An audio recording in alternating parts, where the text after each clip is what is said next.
Bonjour à tous, nous allons commencer la table ronde pour un panel cette fois donc 100% français. On parle français alors. On parle français. Vous pouvez parler anglais si vous voulez, Christophe. Il y a des casques de traduction. You have translation helmets over there for English speakers.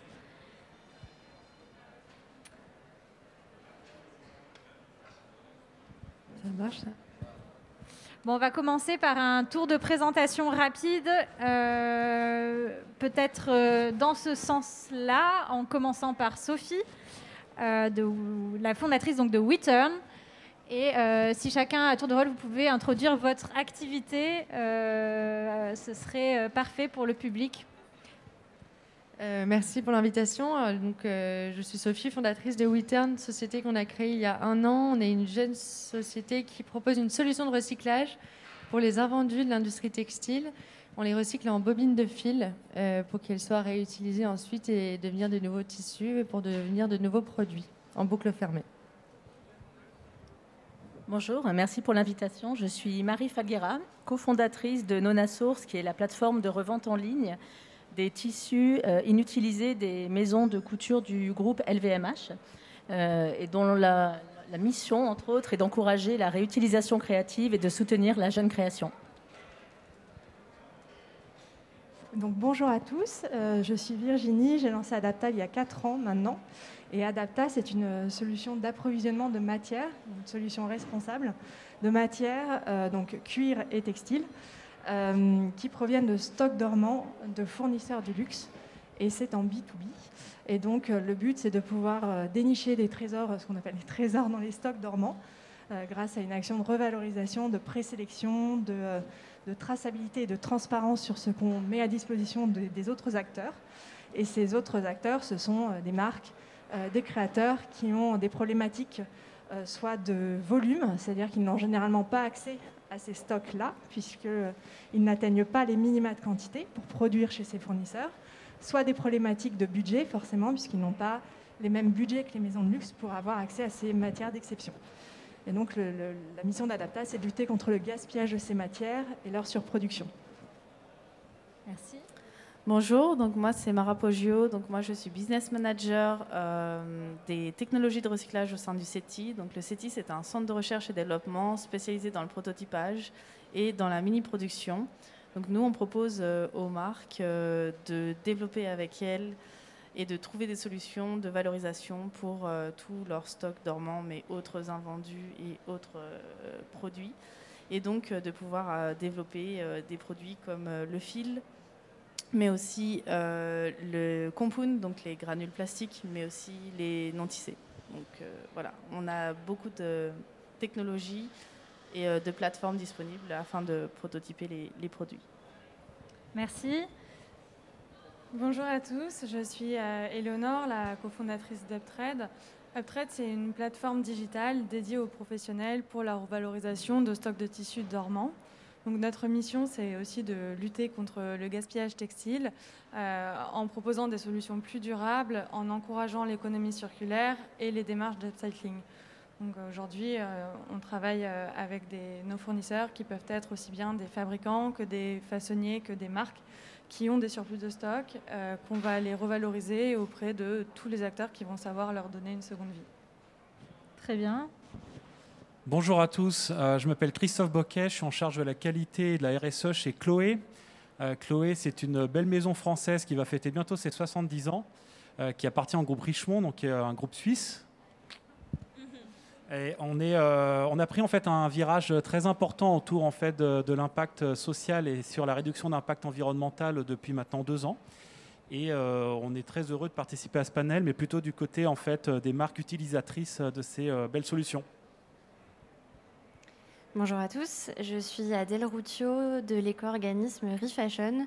Donc ReFashion, c'est un éco-organisme qui a pour mission d'assurer la fin de vie, de la gestion de la fin de vie des produits textiles, linge de maison et chaussures. Donc pour ça, on fait de la prévention et puis on collecte auprès des marques ce qu'on appelle l'éco-contribution qui permet de financer en aval de la filière le tri, la collecte et la valorisation derrière. les actions de communication auprès des citoyens pour les sensibiliser à avoir les bons gestes de tri, et des projets d'R&D et d'innovation pour développer une industrie du recyclage opérationnelle, industrielle, et puis surtout locale en France et en Europe. Voilà, en quelques mots. Bon, merci. Alors, la première question concerne la loi AGEC, le hit topic, qui vient donc d'entrer en vigueur avec l'interdiction d'éliminer les invendus non alimentaires. Cette loi est-elle suffisante pour dissuader les marques et industriels français de limiter leurs invendus et surstocks? Alors, peut-être, Christophe, vous aurez un avis éclairé sur le sujet plus que les autres. Ouais, j'ai un avis éclairé, mais en fait, c'est une loi qui nous a pas beaucoup impacté parce qu'on ne détruisait pas de produits. On n'a jamais vraiment détruit. En fait, on vend tout chez Chloé. On a la chance en fait d'avoir des outlets et on fait aussi des soldes, ce qui pour une marque de luxe assez étonnant, mais n'empêche qu'on ne détruit pas de produits. Voilà. Alors, on a un petit peu de destruction de produits neufs, mais qui sont des produits qui sont invendables en fait, soit parce qu'ils ont des problèmes qualité, soit parce qu'ils ont des problèmes de compliance, ou en tout cas, c'est des décisions. Et dans ces cas-là, on peut les détruire ou les recycler. Mais c'est un sujet qui nous concerne assez peu chez Chloé. Et en revanche, on a décidé d'aller un peu plus loin nous, sur les matières premières, puisque nous, on s'interdit la destruction de matières premières. Et là, ça fait cette année, par exemple, on n'a pas détruit par un mètre de tissu. Voilà. Et donc, ça a une influence sur votre choix de sourcing, par exemple, cette loi, ou pas du tout, parce qu'on a des matières qui sont peut-être plus faciles à revaloriser que d'autres? Après, je dirais que ça... je pense que ce n'est pas vraiment notre cas, en tout cas, mais ça a sûrement poussé d'abord des gens à arrêter de détruire et à se poser des questions pour explorer la seconde main ou la vente au personnel ou alors le recyclage, c'est possible. Et puis, je pense que l'étape d'après, qui serait pour les matières premières, va obliger justement, peut-être pas se forcer à recycler, mais peut-être à moins fabriquer ou à mieux fabriquer certaines matières premières et aussi à mieux les utiliser en ayant une meilleure efficience de coupe, par exemple. Qu'est-ce que vous en pensez, Alors, Fashion? La question, c'était est-ce que la loi AGEC est suffisante, c'est ça Oui, est-ce qu'elle est suffisante pour dissuader les marques industrielles françaises de limiter leurs invendus et surstocks? Je pense qu'en tout cas, la loi AGEC, elle flèche vers la bonne direction. Est-ce qu'aujourd'hui, 100% des invendus ne seront plus éliminés? Je ne pense pas, parce qu'il y a toujours des problèmes de qualité, comme vous le mentionniez, qui restent des produits du coup qui sont invendables. En tout cas, je pense que cette loi, elle peut avoir une influence européenne quand même très forte, européenne et voire mondiale, parce qu'aujourd'hui, elle agit sur le territoire français. Donc, on voit bien aujourd'hui que ça ne représente pas toute l'industrie du textile. Donc, je pense que là-dessus, elle peut être très intéressante. Je pense qu'on a tous là récemment vu l'étude ADEME qui a circulé, qui dit que oui, dans les 5 à 10 années à venir, là, les invendus vont diminuer. Et c'est intéressant de le voir comme ça. Il y a beaucoup de solutions qui se mettent en place là-dessus, et je pense qu'on les représente aujourd'hui. Donc, est-ce qu'elle est suffisante? En tout cas, elle flèche vers la bonne direction, et c'est surtout que la loi AGEC en elle-même, elle n'est pas toute seule sur cet article sur les invendus. Il y a aussi beaucoup d'autres articles qui complètent ce propos d'une mode un peu plus circulaire, de pousser à de l'affichage environnemental, de pousser à l'utilisation de matières recyclées, etc. Et donc, je pense que le tout fait que ça flèche dans le bon sens, et pas seulement l'interdiction de détruire les invendus. Donc moi, si je peux ajouter quelque chose, étant donné que nous ne sommes pas une marque, mais vraiment un faiseur, c'est-à-dire que c'est nous qui mettons au point, qui faisons toutes les études de recyclabilité. Nos clients viennent nous voir justement pour être précurseurs et pour avoir... ils sont venus nous voir avant 2022 pour prendre de l'avance par rapport à cette loi-là, et pour pouvoir justement cibler et comprendre comment ils pouvaient aussi rentrer dans une démarche de développement durable et de pouvoir réintégrer de la matière recyclée dans leur collection. Donc ça, c'était un élément clé. Et quand on parle des produits non conformes, il faut savoir aussi qu'une fois qu'ils arrivent dans notre territoire, malheureusement, ils sont en stock ici, en France. Et donc ces stocks-là, si on n'a pas de solution de recyclage, clairement, ils étaient siglés valorisation énergétique, donc brûlés. Donc ce qu'on apporte nous comme solution, c'est de dire ce produit, on va le transformer en autre chose qui pourra être réutilisable ou revendable. Donc c'est tout l'intérêt en fait de notre démarche. Moi, je suis assez contente de voir qu'une maison comme Chloé dit effectivement, elle essaye d'aller encore plus loin, parce que là, effectivement, c'est la loi sur les produits finis. Mais on n'a pas encore eu de loi sur les matières premières. Donc déjà, c'est une super bonne nouvelle que des maisons comme ça prennent le sujet, et en plus sur les matières premières. Après, évidemment, ça va dans la bonne direction. Après, moi, voilà, j'ai plein d'exemples aussi de marques qui ne trouvent pas encore les bons débouchés pour leurs invendus de produits finis, que ce soit produits finis ou matières premières. Et du coup, voilà, on va dire il faut la contrainte de la loi. Donc ça, c'est super. Enfin, il faut contraindre par la loi pour que ça puisse avancer. Mais par contre, c'est vrai que là, on n'a pas encore toutes les solutions techniques déjà pour le recyclage, pour toutes les matières, toutes les solutions d'upcycling sur vraiment de la grande échelle. Et après, on n'a pas encore trouvé tous les débouchés. Donc voilà, donc c'est en progress. Ça pousse la filière à s'organiser. Exactement, mais c'est pour ça qu'on est là aussi, c'est pour réfléchir à des nouvelles formes de revalorisation, et c'est pour ça aussi que c'est intéressant d'être sur ce type de sujet en ce moment, parce que ça bouge dans le bon sens. Et en effet, je rajouterais que l'impact de cette loi, c'est aussi l'appropriation d'une tendance sociétale où tout le monde a envie de se mobiliser, et quels que soient les services. Moi, j'ai la chance de travailler avec de nombreuses maisons du groupe LVMH, je ne parlerai pas en leur nom. Par contre, je vois que quel que soit le département où les gens travaillent, ils ont envie de se mobiliser. Et cette notion de ressources existantes, elle devient centrale. Elle touche l'alimentaire, elle touche aussi le textile, qui est une industrie qui est très polluante. Tout le monde en a conscience. Et en fait, tous les invendus ne se valent pas. C'est-à-dire, je dirais à l'instar des produits finis, il y a des matières de très grande qualité qui sont aussi le fruit du travail de fournisseurs très talentueux qui ont fabriqué ces matières. Et c'est un invendu, en fait, un surstock, parce que ce sont aussi des contraintes industrielles, des minimums de production à 300 ou 500 mètres. Ce sont des contraintes techniques, industrielles. Donc, ce n'est pas laissé de côté. Voilà, donc ça influence aussi au niveau des achats. Et ensuite, donc, c'est les prévisions de vente. Donc, il y a tout un modèle économique. Et en fait, chaque département dans les maisons est obligé de se remettre en question. Et ensuite, il faut aussi que la filière en face apporte des solutions quand il reste quand même des surstocks inutilisés de grande valeur. Donc, il y a la transformation. C'est vrai qu'il y a beaucoup de R&D, de recherche et de brevets qui sont déposés, de solutions innovantes. Et il y a aussi les réutiliser en l'état. C'est vrai que voilà, tout est complémentaire, tout est important, et on doit tous joindre nos efforts pour justement gommer ce gaspillage, qui est un mot un petit peu emprunté à l'industrie alimentaire. Mais là, ils ne se périssent pas, les textiles. Donc, il faut trouver en face des clients, des gens qui sauront les réutiliser. Et en fait, il y a toute une génération aujourd'hui de designers qui est en train d'émerger avec des valeurs fortes, que ce soit dès l'école, en fait, l'école de design, ou des jeunes marques qui s'installent, qui ont envie de travailler aussi autrement. Et quelque part, ce sont des clients rêvés pour ces stocks inutilisés, parce qu'ils n'ont pas la contrainte de minimum de production. Encore une fois, une marque importante qui vend des milliers et des milliers de produits ne va pas forcément trouver à réutiliser. Par contre, une jeune marque qui se lance, ça peut matcher. Et c'est d'être un connecteur et un facilitateur qui permet aussi d'agir, chacun à son échelle, pour limiter aussi ce gaspillage, et sous l'égide de cette loi qui accompagne en fait l'ère du temps. Sophie, je crois que la loi a eu quand même une certaine incidence sur votre activité ces derniers temps. Vous aviez quelque chose à ajouter ?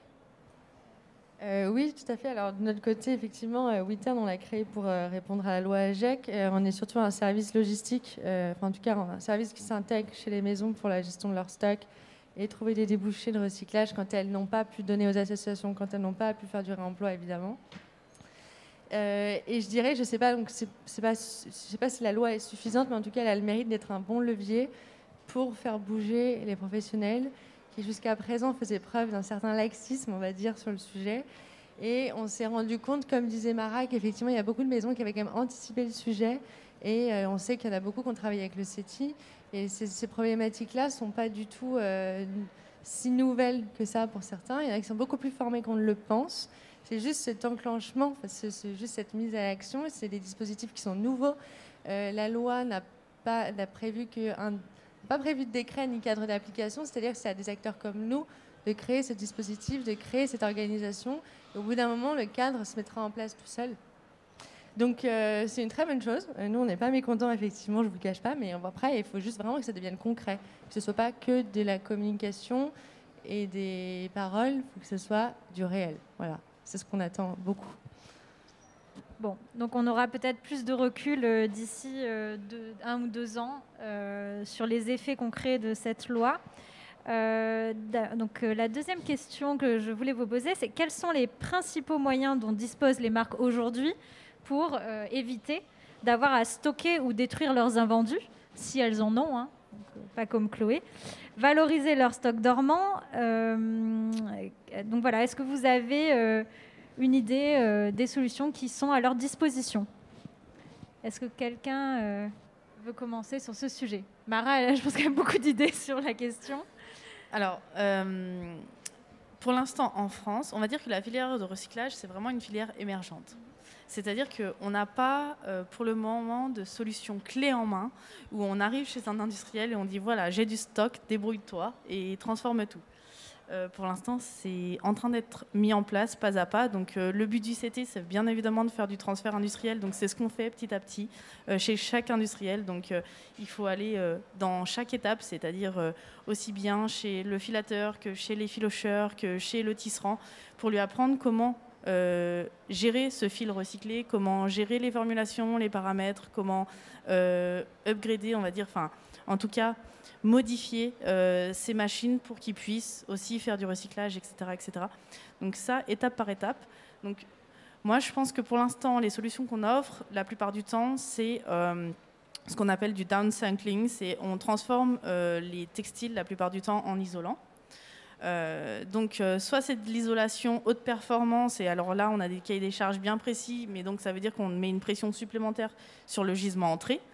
Soit c'est de l'isolant très basse performance, et là, en fait, on prend un peu du tout venant et on fait un petit peu une formulation qui prend en tout cas la majorité des gisements. La problématique, elle va être ensuite sur tout ce qui va être point dur démantèlement, où on va avoir potentiellement des problématiques avec les industriels qui ne sont pas munis d'outils pour démanteler ou qui n'ont pas des lignes qui sont faites pour alimenter, enfin, dans lesquelles on peut alimenter en fait des gisements qui contiennent des points durs, donc points durs, boutons, zip, etc. Donc il y a toutes ces problématiques-là. Je pense que, tous les autres autour de la table pourront le dire, mais en France, en tout cas, il n'y a pas de solution clé en main, mais il y a plein de pistes d'évolution et en tout cas de recherche qui sont à disposition, notamment dans le recyclage des fibres synthétiques via du recyclage thermomécanique. Donc, c'est de la densification pour faire des granules, pour refaire des filaments. Il y a la possibilité de faire, donc de recycler différents types de textiles par voie mécanique pour en refaire du fil. Il y a la possibilité de faire du non-tissé. Il y a la possibilité de faire aussi des charges dans les bétons, dans les composites, dans un tas d'autres produits dérivés.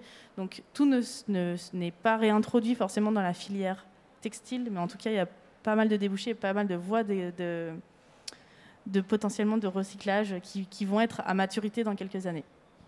Très bien. Si je peux me permettre de compléter ce que disait Mara, c'est simplement que oui, effectivement, on a la solution de recyclage, mais un point sur lequel insiste notamment la loi AGEC, c'est que pour valoriser ces invendus, il faut aussi respecter une hiérarchie de mode de traitement des déchets.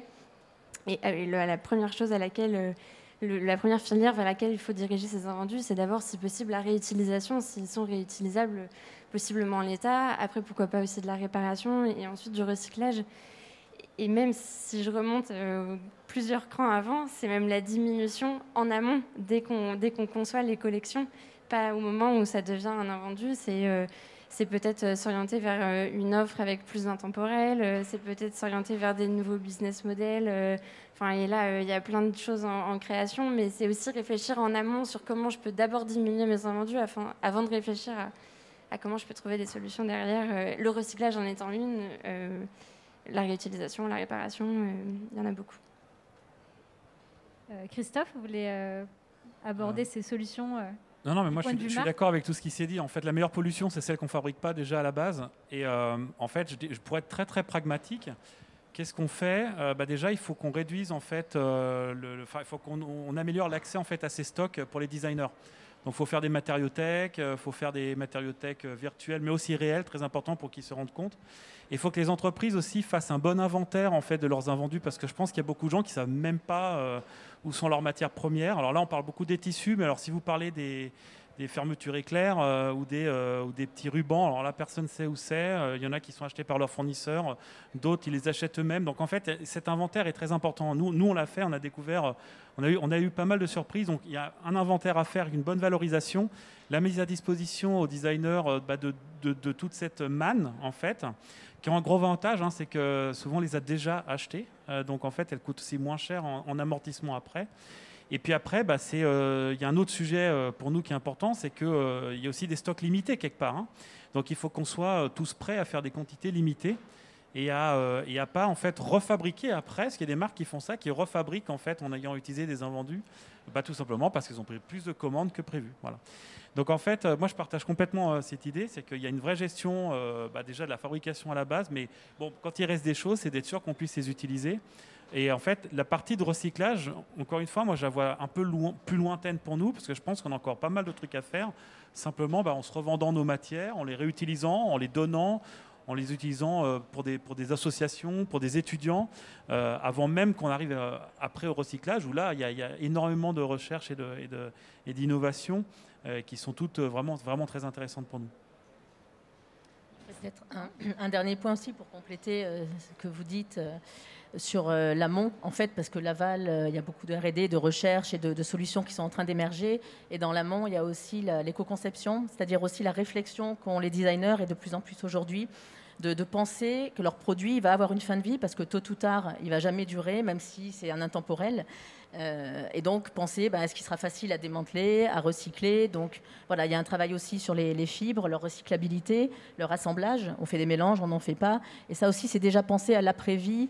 Et c'est une projection, finalement, sur ce cycle de vie qui est d'ailleurs un enjeu pour beaucoup de maisons et de designers aujourd'hui, et qui viendra boucler la boucle, en fait, et faire qu'on arrivera à des résultats sur les produits finis aussi. Sophie ? Oui, mais du coup, je rebondis sur ce que Marie vient de dire, ainsi que Christophe.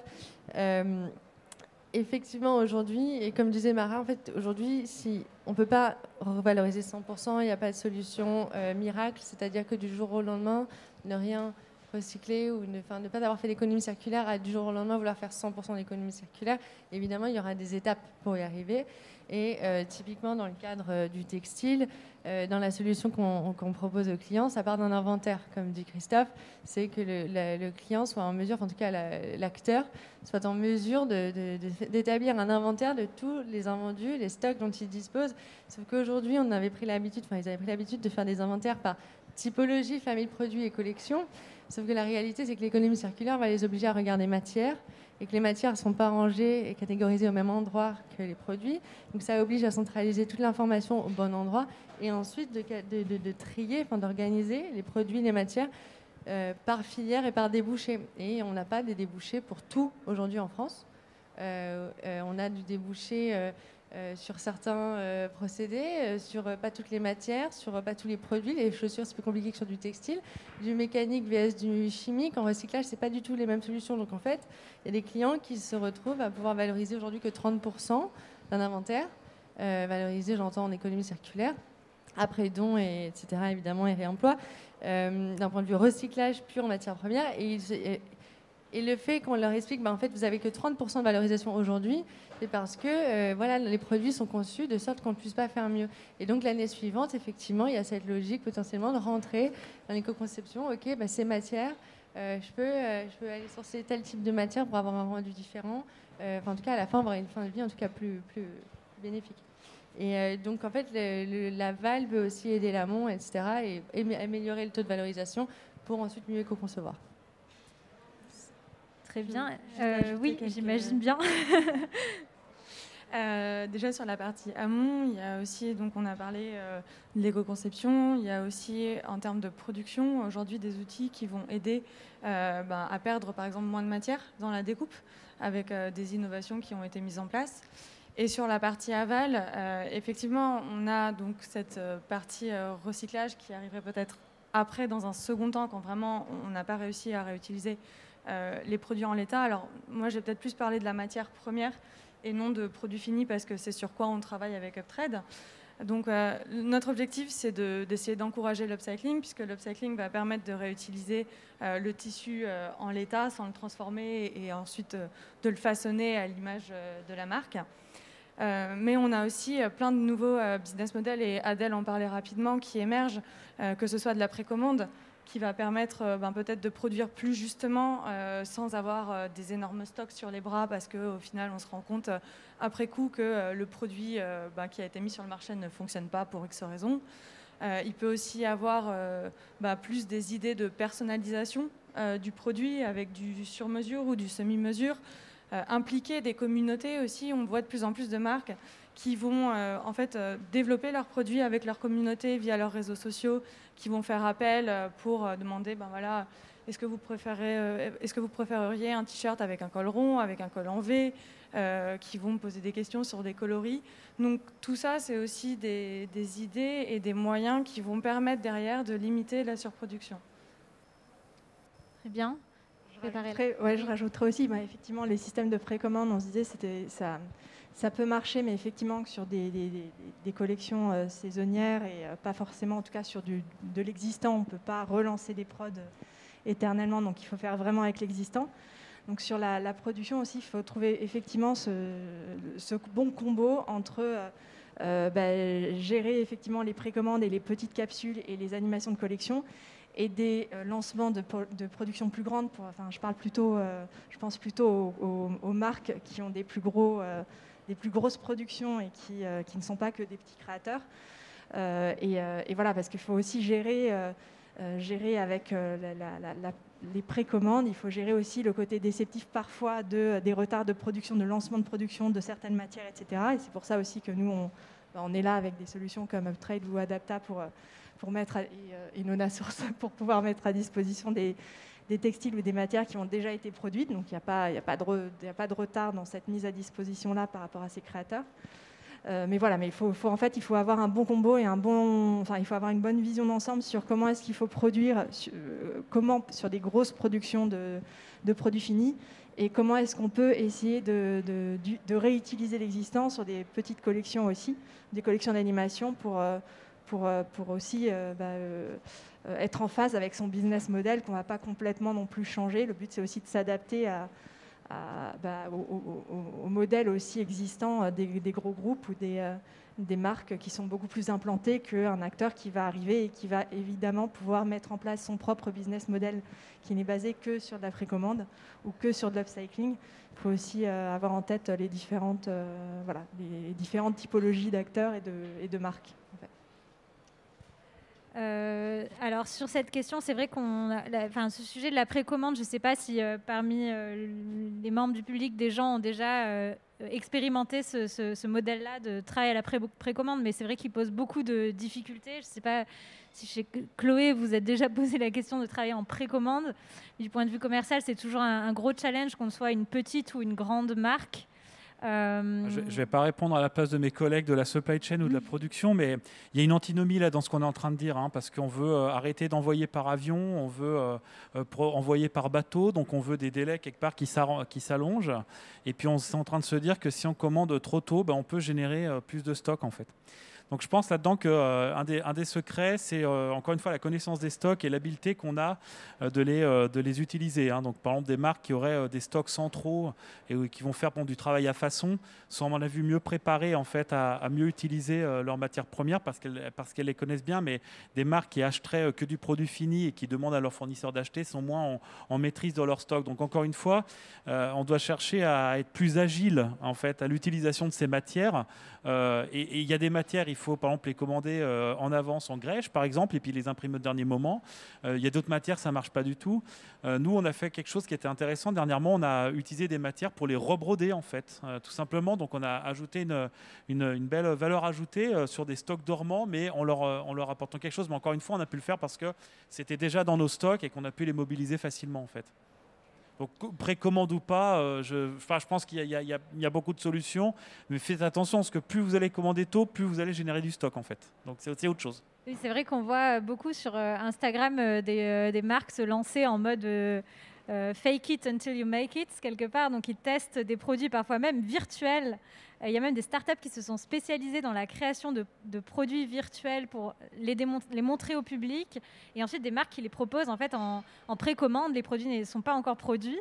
Et c'est vrai que c'est un fantasme, j'imagine, pour les marques d'arriver à produire l'exacte quantité de produits finalement qui seront vraiment consommés. Auquel cas, il faudrait vous reconvertir, mais on n'en est pas du tout là, a priori. Et c'est vrai que ce modèle, en fait, il pose énormément de problèmes pour des entreprises qui sont déjà établies. Je vois bien que ce soit les petites entreprises qui essaient de vendre leur collection en précommande sur leur site internet, ça ne marche. Les gens n'achètent pas finalement. Ou dans le physique, quand on veut vendre en précommande des produits, on a beaucoup moins de commandes que des marques qui ont des produits finis à vendre. Donc c'est vrai que c'est toujours un challenge, mais c'est vrai que je comprends que beaucoup d'acteurs de la mode fantasment sur cette idée d'arriver à produire l'exacte quantité qu'il faille. Alors moi, j'ai peut-être un début de réponse en tout cas. Nous, au CETI, donc, on est très visionnaire, on est tout le temps dans l'innovation de rupture. Donc nous, ce qu'on propose au CETI, c'est une plateforme digitale, donc de design matière, modélisme 3D, avec la possibilité de faire de la production à la demande, donc avec un cutter qui est directement relié à tous nos logiciels, qui nous permet de faire de la découpe sur des plis monocouches. Donc en fait, là où nous, on pense qu'il y a une partie, en tout cas, de la réponse, c'est de travailler en circuit court et local. Voilà. À partir du moment où on a posé les mots, on veut dire, bien sûr, qu'il faut revoir plein de choses parce que ça ne répond pas aux attentes, en tout cas, ou en tout cas aux exigences qu'apporte la fast fashion. Mais clairement, plus on va travailler en circuit court et local, plus on va avoir une réponse réactive par rapport aux commandes, et plus on va pouvoir aussi gérer facilement ce qu'on voit sous les yeux, ce qu'on a sous les yeux. Donc nos stocks, mais aussi nos produits qu'on vend, nos produits qu'on ne vend pas. Parce que la meilleure façon de ne pas avoir de stock dormant, c'est de ne pas produire les produits qu'on ne vendra pas. Donc voilà, c'est toute une partie. Donc il s'agit surtout de déjà diminuer ce qu'on évoquait tout à l'heure, c'était les minimums de quantité. Donc il faut savoir que pour développer un prototype, en fait, à échelle industrielle, on ne peut pas alimenter que quelques kilos de fil et quelques kilos de tissu. Donc forcément, à partir du moment où on veut un prototype, on va sortir une dizaine, voire une centaine de mètres de tissu qui potentiellement ne vont pas être utilisés par la suite. Nous, on essaye bien sûr au CETI d'avoir des lignes pilotes qui nous permettent de justement avoir des petites quantités, de pouvoir travailler avec de petites quantités, de pouvoir designer de petites quantités. Mais ça, c'est déjà une partie de la réponse, c'est-à-dire que plus on va éviter de répéter la production de prototypes, moins on va produire des tissus qui ne vont servir à rien. Et donc le modélisme 3D, en tout cas toutes les technologies que nous on a mis au point au CETI ou qu'on utilise au CETI permettent de répondre à cette attente, c'est-à-dire aussi bien en termes de matière, mais aussi de caractéristiques techniques du textile, c'est-à-dire qu'on va pouvoir entrer exactement quels vont être les poids, les tensions. On peut même, admettons, on développe un fil recyclé, on veut savoir ce que ça va donner sur un produit fini, on va pouvoir scanner la matière, la reprendre dans notre logiciel, utiliser cette matière-là pour designer un produit, et ce produit-là, en fait, aura le même tombé sur l'avatar virtuel que dans la réalité. Et donc ça va nous permettre d'avoir un outil de prise de décision et de savoir si oui ou non on lance cette production-là, ou en tout cas ce prototypage-là, on va dire. D'accord, mais c'est vrai que sur la matière, il y a un vaste sujet de toute façon. Il y a le problème des chutes aussi. Je crois que Witurn, vous travaillez aussi sur les chutes, il me semble. Oui, tout à fait. On ne travaille pas que sur les produits finis. On travaille aussi sur des rouleaux de tissu qui sont protégés par la propriété intellectuelle, imprimés. Et les chutes de production, de plus en plus, d'ailleurs, on a beaucoup d'usines et de fabricants chez qui on installe une logistique de collecte et de tri, du coup. Et ça vient alimenter justement tous nos bacs de tri, nos bacs de collecte prêts à porter. Ça vient homogénéiser, apporter un peu plus de volume, bien sûr, et de qualité. Oui, on travaille sur les chutes. Mais je voulais ajouter quelque chose, c'est-à-dire qu'on parlait de précommande. Certes, en fait, c'est dans un monde idéal, oui, on ne produirait que ce dont on a besoin. Mais moi, je m'interroge souvent sur toutes les marques, maisons, enfin les professionnels qui ont choisi d'être positionnés en retail, qui font vivre les centres commerciaux et qui, eux, sont face à une contrainte. Il faut que mon magasin ait des produits, en fait. Mon magasin, il fait telle surface, il faut que quand quelqu'un rentre, il y a toujours des produits dans le magasin. Donc moi, là, je me demande, mais est-ce que finalement, ça ne part pas aussi... Oui, il y a une réduction de la production en amont, et du coup, est-ce que ça ne va pas influer l'expérience du client en magasin, changer l'expérience dans le magasin, à savoir, plutôt que de faire 99% de neuf, comme c'est le cas aujourd'hui, il y a 99% de matière neuve et de produits neufs dans un magasin, pourquoi on ne ferait pas 30%, un tiers neuf, un tiers de seconde main avec tous les systèmes qui sont mis en place aujourd'hui où les marques rapatrient leurs produits, un tiers donc, de produits qui ont été récupérés en seconde main, et un tiers de collection avec de la matière recyclée. Si déjà on arrive à diviser en 3, on passe de 100% de neuf à un tiers, un tiers, un tiers. D'une, on continuera à faire vivre les magasins et les centres commerciaux. On réduira, parce que le digital c'est bien, mais énergétiquement c'est catastrophique, il faut se le dire aussi. Donc voilà, je pense qu'il y a aussi cette réflexion. Les invendus, ce n'est pas que réduire la production, c'est changer l'expérience de consommation en physique et pas que en digital. Je rajouterais juste par rapport au recyclage, des matières, effectivement, 30% de produits qui seraient faits avec des matières recyclées. Il y a aussi les matières upcyclées. Parce que voilà, on va dire de manière la plus logique, déjà avant de dépenser de l'énergie pour retransformer une matière, il y a aussi cette étape-là déjà de revaloriser ce qui existe déjà et ce qui peut être revalorisé tel quel, avant de partir sur du recyclage, qui est évidemment nécessaire pour ce que tu disais, les problématiques de droit de propriété, intellectuelle sur des imprimés par exemple, des choses qui ne peuvent pas être réutilisables telles quelles parce qu'elles ont été pensées pour des maisons ou pour des marques. Mais en tout cas, c'est important d'avoir aussi dans le spectre des solutions l'upcycling comme premier réflexe avant de penser aussi au recyclage, qui est nécessaire aussi, mais voilà. Ne pas oublier l'upcycling qui va éviter de dépenser encore plus d'énergie pour reproduire une autre matière. En fait, c'est ce qui repose aujourd'hui sur les épaules des marques de mode. C'est finalement, elles sont responsables de ça, de cette surproduction des invendus.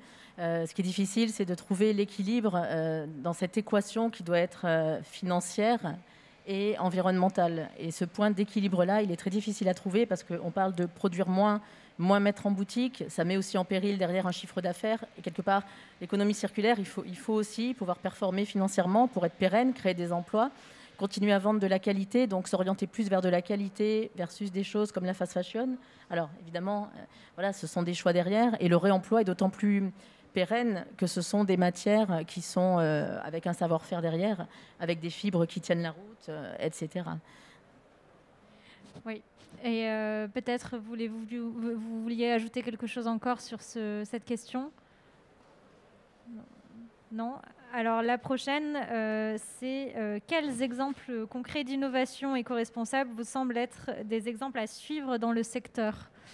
Parce que c'est vrai qu'on voit passer énormément de communication sur des projets. J'ai vu d'ailleurs un très beau projet de basket chez Chloé qui a fait un petit peu de buzz sur les réseaux sociaux récemment.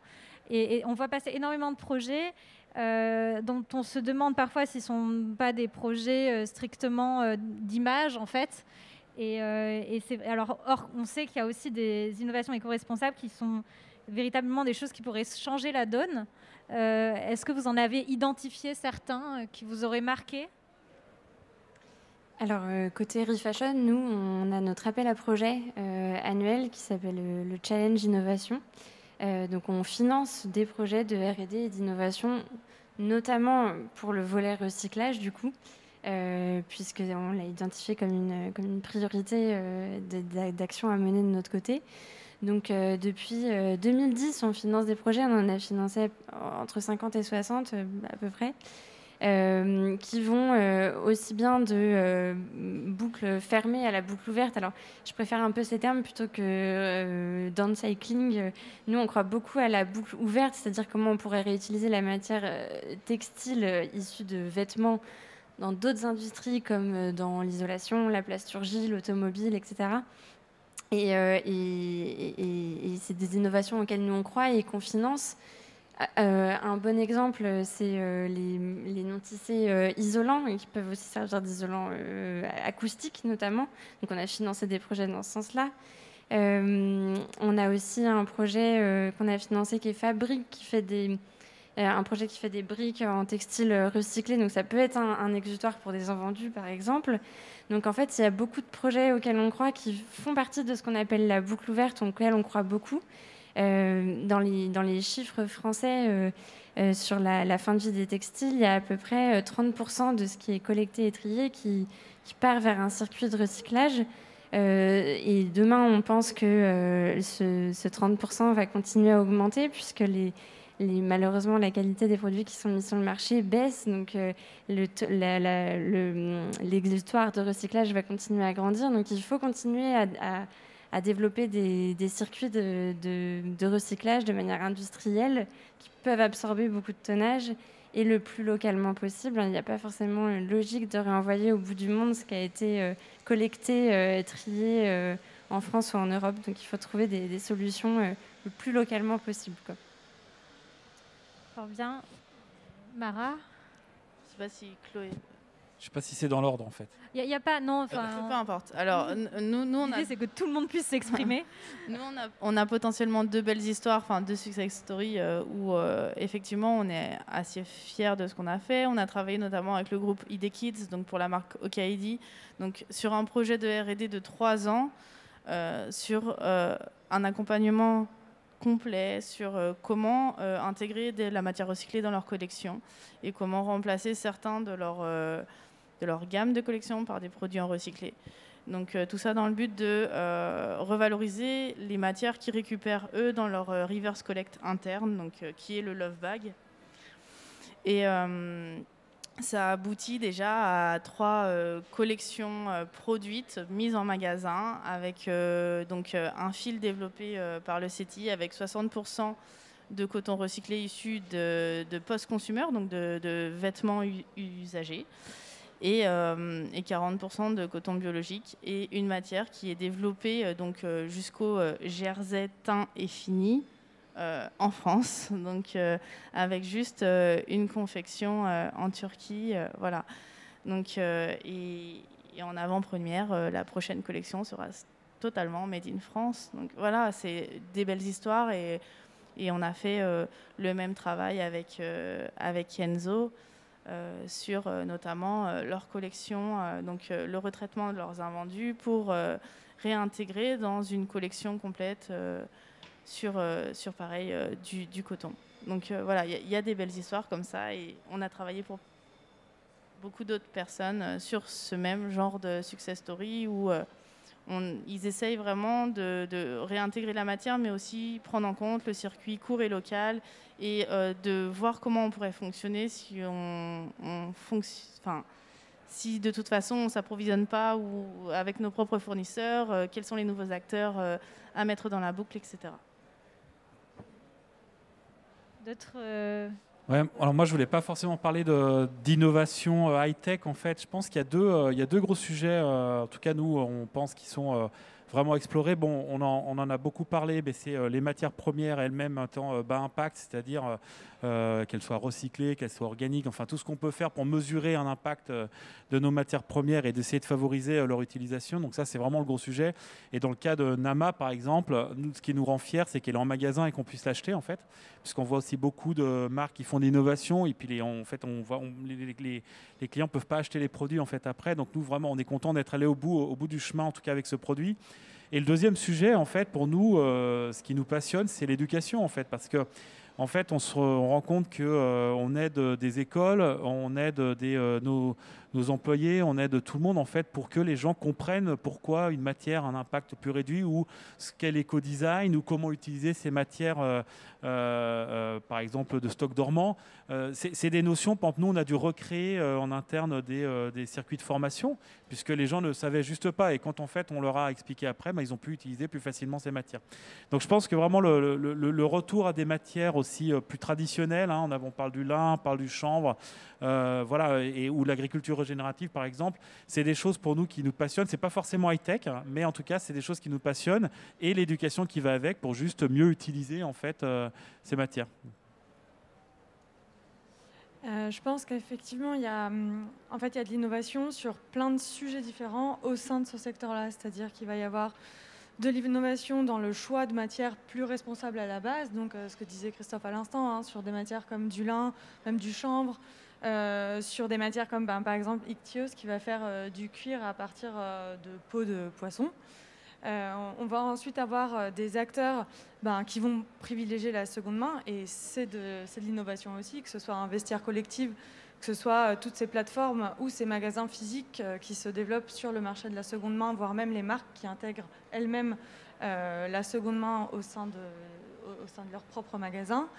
On peut aussi avoir de l'innovation sur tout ce qui est éco-conception ou sur ce qui est production, que ce soit avec les outils du CETI ou avec des acteurs comme Tekin, qui va aussi permettre une production et une découpe à la demande.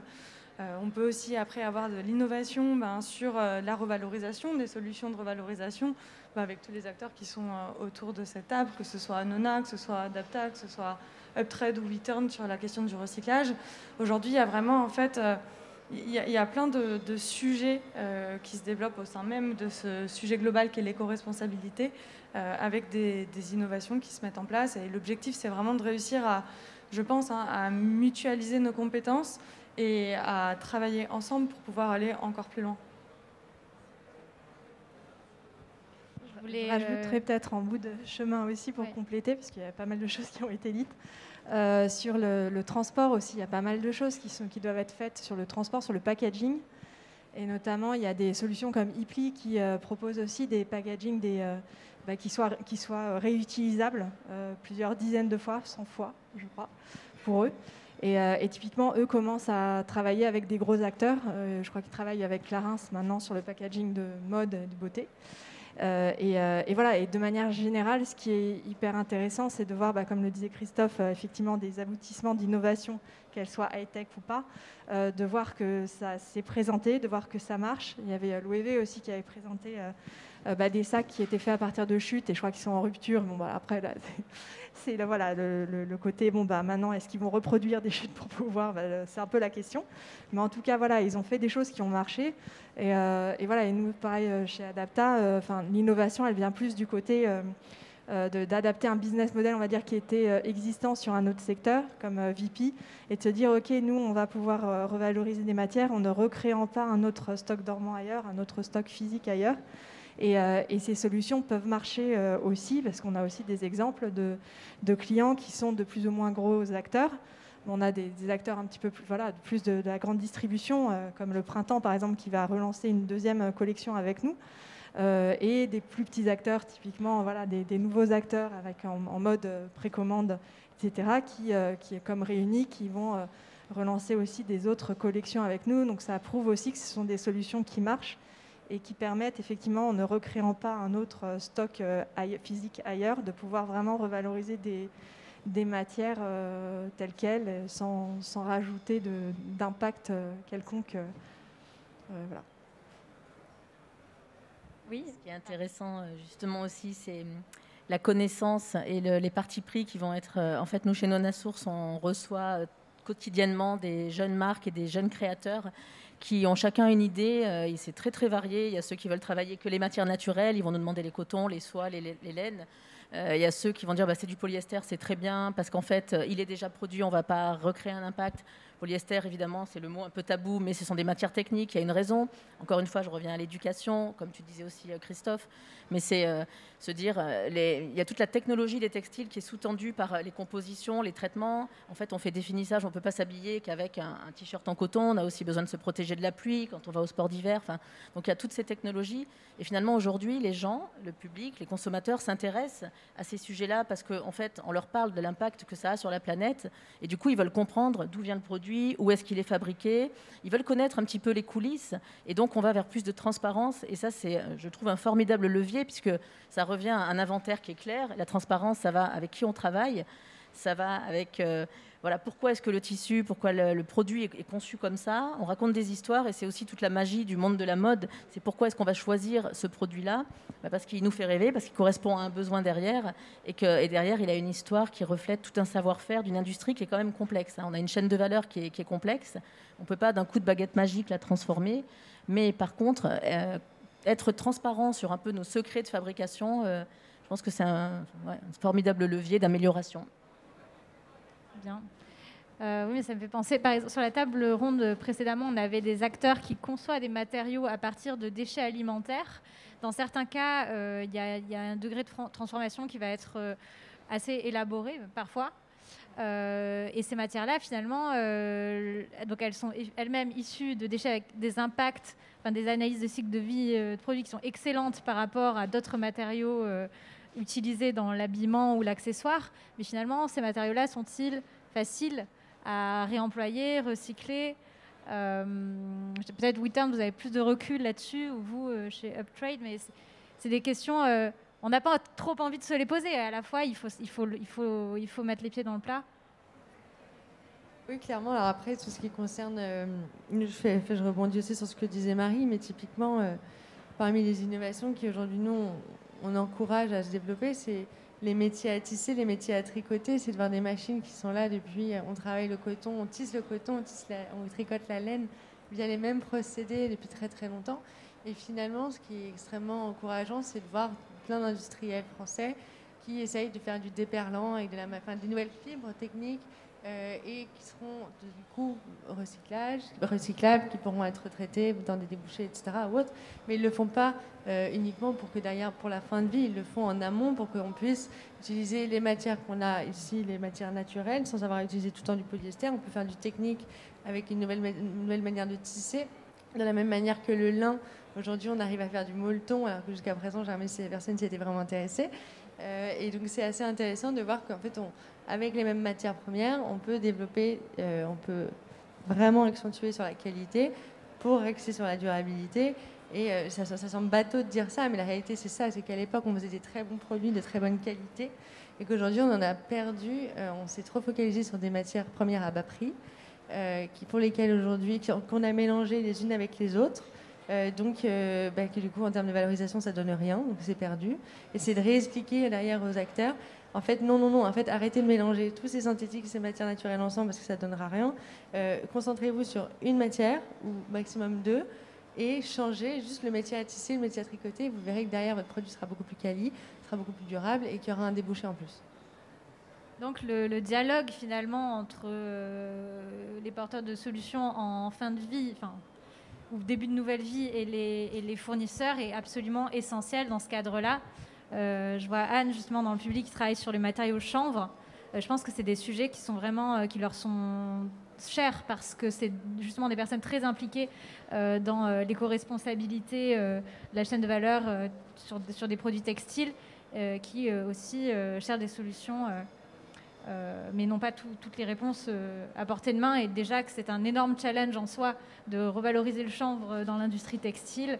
Il faut, je pense, d'autant plus de relations les uns avec les autres, comme vous le disiez très justement juste avant, recréer le dialogue entre les différents acteurs de la filière pour parvenir à trouver les meilleures solutions possibles. Et c'est... Donc j'ai une dernière question, après peut-être le public voudra en poser et on enchaînera sur un atelier sur les mêmes enjeux avec le CETI. Est-ce que vous avez des retours d'expérience clients positifs dont vous pourriez nous faire part pour mettre un peu d'optimisme? Je ne sais pas qui veut commencer. Mais, je pense plein. Comme tu me regardais, je me suis dit que je pouvais commencer. Oui, bah. Alors nous, concrètement, chez Refashion, on n'a pas de clients pour vraiment parler, mais je peux peut-être vous parler en revanche des outils qu'on met en place. Notre objectif, c'est vraiment d'essayer de pousser vers une économie 100% circulaire. Alors c'est notre vision, hein, on espère qu'elle sera 100%, on tend vers ça, mais... Et donc l'idée, c'est vraiment qu'on mette en place une série d'outils derrière pour accompagner tous nos acteurs en amont. Donc les metteurs en marché, les fabricants, les fédérations, etc.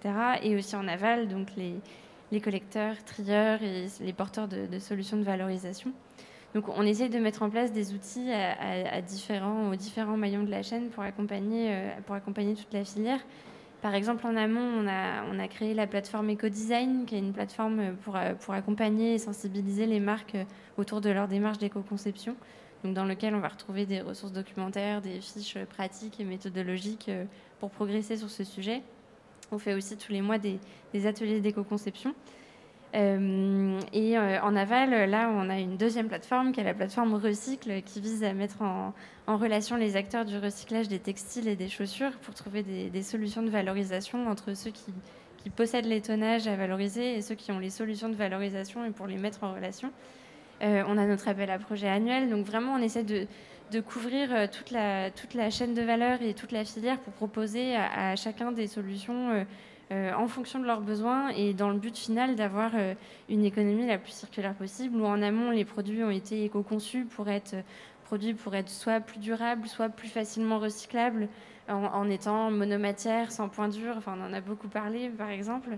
Et puis qu'en aval, on ait les solutions de valorisation qui soient présentes, qui soient pérennes, qui soient de la réutilisation ou du recyclage, ou alors aussi de la réparation. Et ça, c'est notamment ce qu'on prône dans notre campagne #4R, qui sont les R de réduire, réparer, réutiliser, recycler. Donc, qui est une campagne nationale digitale auquel beaucoup d'acteurs de la filière s'unissent pour parler de ces 4 R. Donc voilà, notre rôle, c'est vraiment d'essayer d'outiller toutes nos parties prenantes sur toute la chaîne de valeur des produits textiles et chaussures. Très bien. On va peut-être faire le tour, du coup, dans l'ordre. C'est difficile à dire parce que je pense que nous, on est au milieu d'une transformation, en fait. Donc c'est difficile de voir... et ensuite, on ne peut pas parler de chiffres, en fait, mais on est très content, en fait, en tout cas des premiers résultats. On est très content parce qu'on a des produits qui marchent, on a des nouveaux clients, en fait, qui viennent. On a aussi des gens qui reviennent chez nous, et je pense qu'en fait, au-delà de la conversation qu'on a, c'est l'alignement, en fait, entre les valeurs, en fait, de la marque et puis les produits et vraiment où est-ce qu'on veut emmener nos clients. Et ce qui est sûr, c'est que la partie de réduction des impacts environnementaux et l'impact social positif, qui sont très importants pour nous, résonnent très fort, en tout cas avec nos clients, et qu'on a des bons produits aussi, ça fonctionne. Donc le résultat, je dirais que non, il est positif. On est vraiment content, et que ça marche sur le digital ou dans les magasins, on a les mêmes bons résultats. Donc je dirais que c'est pas seulement une stratégie RSE, hein, il y a plein d'autres choses, mais l'ensemble des choses font que on ne fait pas ça pour rien, en tout cas, ça c'est sûr. De notre côté, des personnes qui mettent ça en place et qui sont contentes du résultat, en fait, on les rencontre tous les jours, puisqu'on a d'un côté nos fournisseurs, les personnes avec lesquelles on travaille, donc qui ont des stocks à revaloriser, qui sont ravis de travailler avec nous parce qu'on leur apporte une solution, en fait, on leur enlève une épine du pied et on leur apporte une meilleure revalorisation.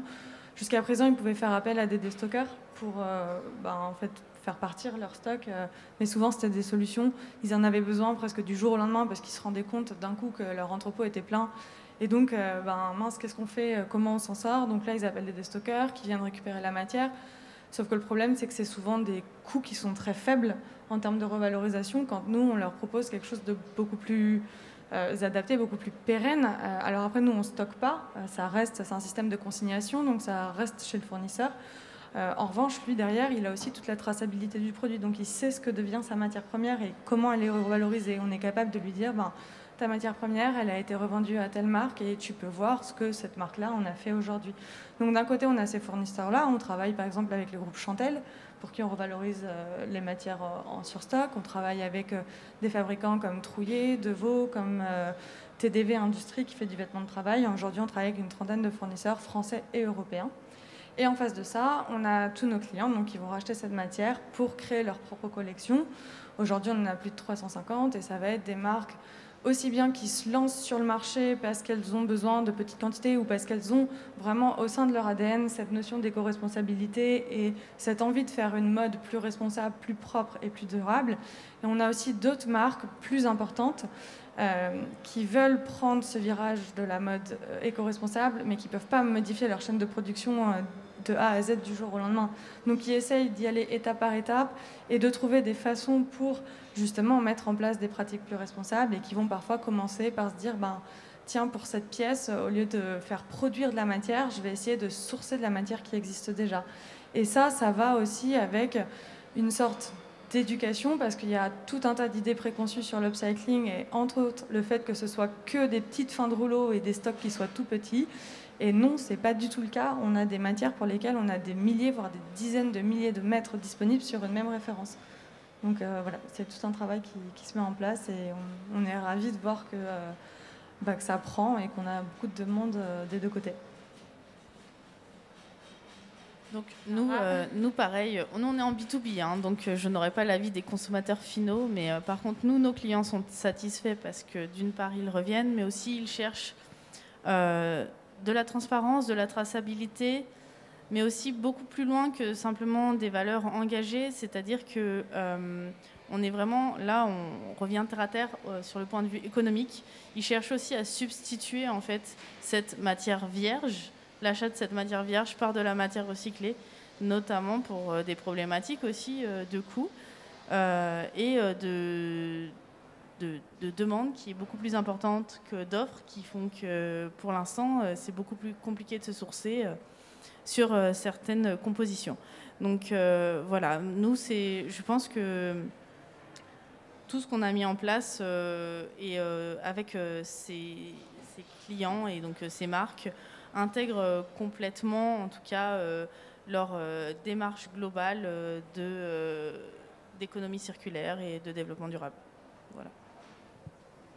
Moi, je dirais qu'en tout cas, pour les gros acteurs avec lesquels on travaille, les learnings et les best practices, on va dire, qu'on a pu mettre en place, déjà, c'est effectivement, ça prend du temps parce qu'il faut effectivement motiver les équipes en interne. Alors parfois, c'est côté effectivement design qui va être hyper moteur parce qu'ils se rendent compte qu'effectivement, de travailler sur de l'existant, finalement, c'est un vrai brief créatif. Ils vont pouvoir, ça ne devient pas une contrainte, mais vraiment un élément moteur pour trouver des nouvelles manières de créer. Parfois, ça va être tel ou tel département, mais le but, c'est vraiment d'avoir, en fait, souvent, que ça vienne d'en haut et que ce soit insufflé d'en haut de la direction générale et qu'on ait autour de la table à un moment ou à un autre un acteur du design, un acteur du développement produit, un acteur de la prod ou des appromatières, mais aussi une personne aussi, on s'est aperçu que c'était très important, de la communication, parce que ça ne sert à rien de faire un super beau produit hyper innovant et où toutes les parties, plein de parties prenantes sont hyper motivées sur cette nouvelle manière de faire et sont hyper motivées parce qu'ils font quelque chose qui a du sens pour eux. Si jamais ils ne communiquent pas et si jamais ce projet n'est pas intégré dans leur planning média lorsque le produit sort, lorsque la collection sort. Donc ça, c'est vraiment un élément aussi hyper important. C'est que chaque partie se sente partie prenante autour de ce projet-là. C'est évidemment beaucoup plus simple quand on travaille avec des petites marques, mais en tout cas, quand on travaille avec des marques beaucoup plus établies, avec un réseau de distribution international, forcément, il faut beaucoup plus de personnes autour de la table et il faut que toutes ces personnes-là soient bien intégrées dans le projet et qu'elles soient toutes motivées. Donc ça prend quelques mois, mais on y arrive et du coup, parfois, ça amène, quand tout est là, quand toutes ces best practices sont là, ça amène effectivement à une recollaboration ensuite parce qu'on voit que ça a pu fonctionner parce que tout le monde était autour de ce projet et tout le monde a pu bien communiquer autour, en interne ou en externe. Voilà. Alors nous, ce qui nous rend très heureux et très fiers chez Nonasource, et ce pourquoi on fait ça depuis le début, parce qu'on est des passionnés, c'est de voir les créations et les réalisations concrètes de tous les jeunes designers qu'on aide. En fait, ils arrivent au showroom avec des étoiles dans les yeux.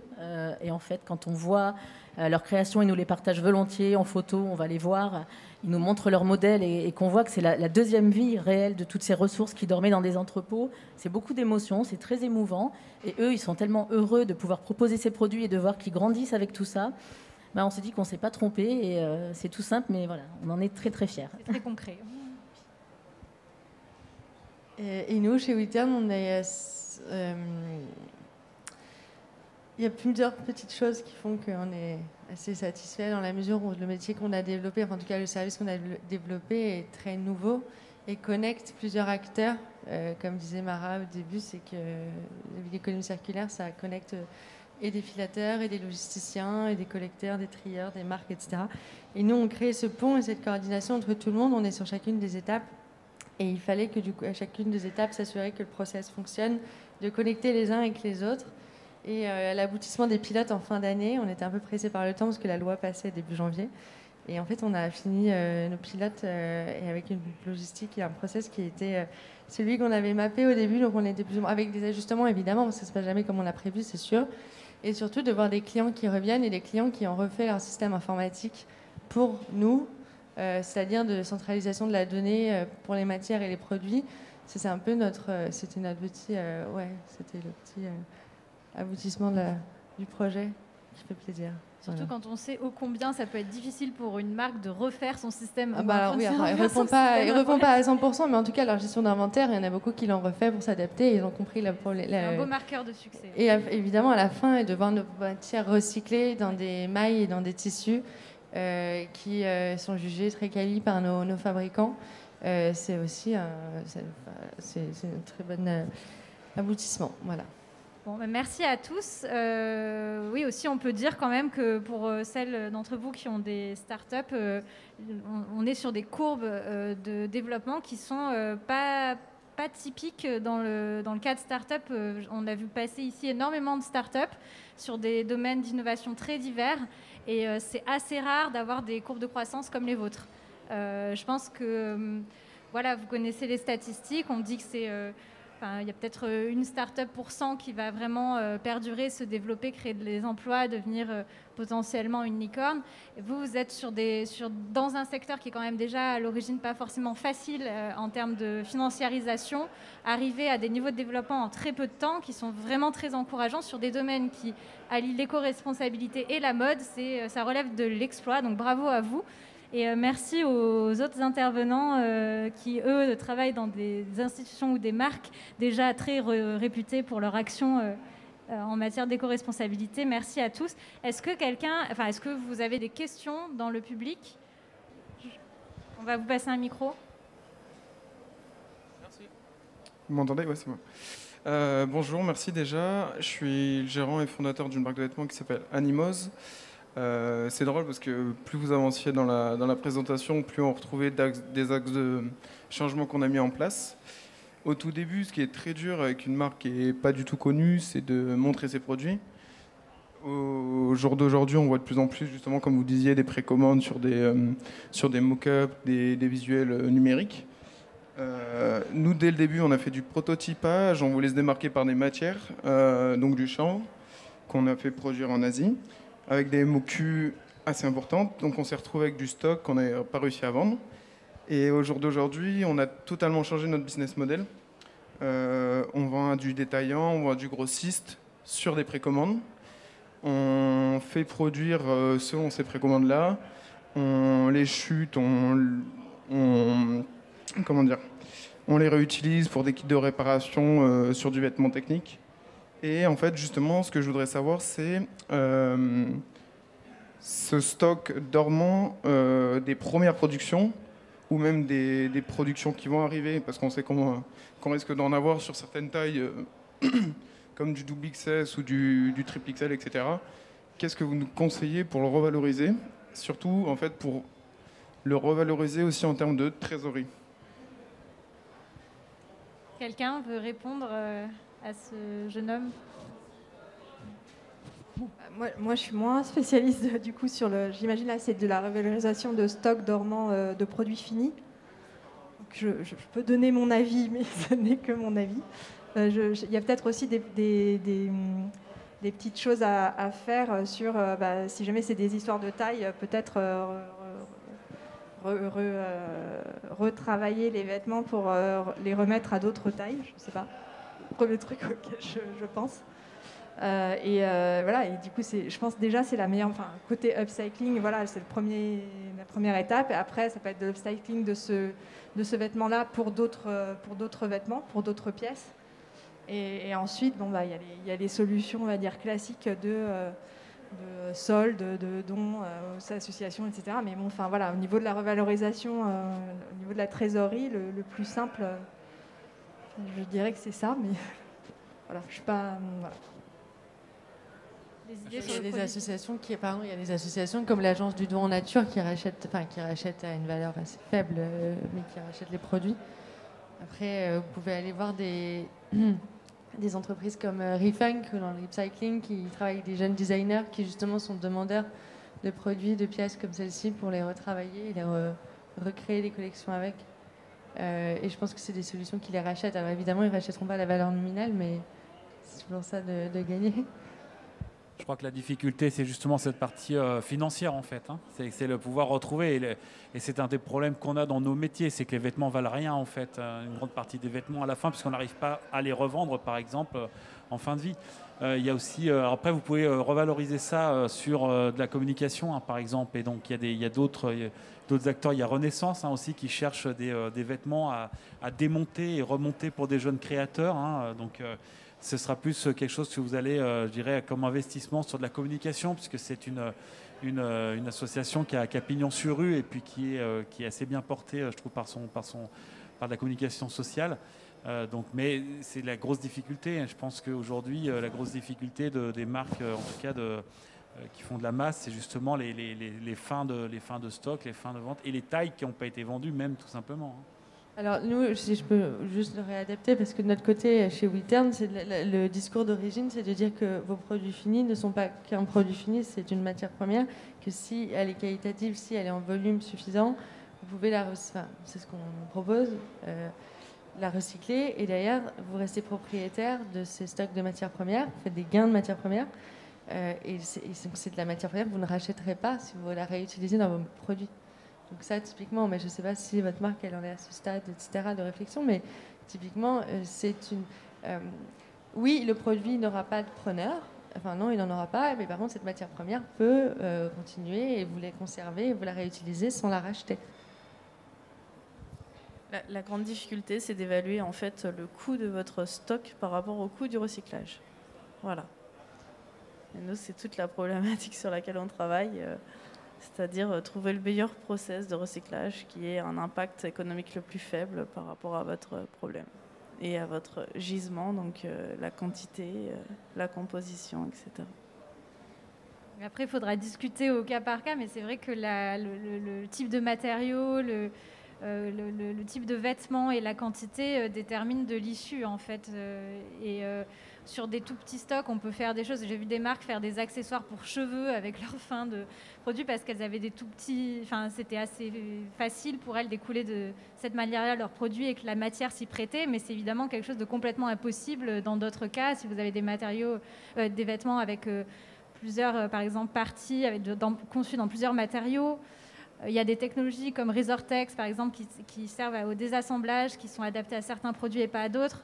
Enfin, c'est vraiment du cas par cas après. D'autres questions?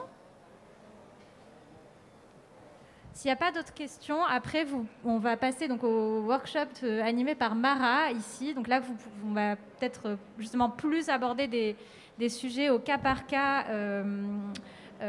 Mara va s'efforcer d'apporter une réponse à vos questions, toujours sur ce sujet des problématiques de surstock.